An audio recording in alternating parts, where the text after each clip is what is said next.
جس کی شفا مقدر ہوگی، اللہ نے ہمیں ذریعہ بنانا ہوگا تو ہمارے پاس اللہ بھیج دے گا اس مریض کو، یا جس ساتھیوں کے پاس اللہ نے جس کا مقدر رکھا ہوگا تو اس کے پاس چلا جائے گا۔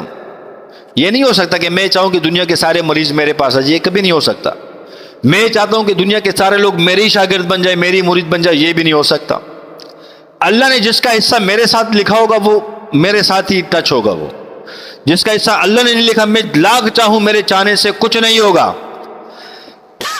تو لہٰذا ان چیز پہ ہم متاثر نہ ہوا کریں، نہ دل کے اندر یہ سوچیں کہ لوگ میرے شاگرد بنے، مرید بنے، نہیں، ہم اخلاص کے ساتھ اللہ کی دین کی خدمت کریں، دل کے اندر تڑپ ہو کہ لوگ ذاکر بنے، ذاکرین بنے، اللہ کے ساتھ ان کی وابستگی ہو جائے۔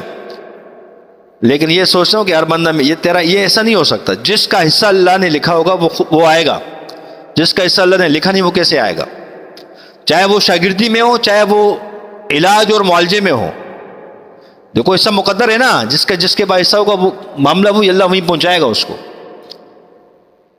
تو یہ چیزیں ہم ختم کریں، اس میں نقصان ہوتا ہے۔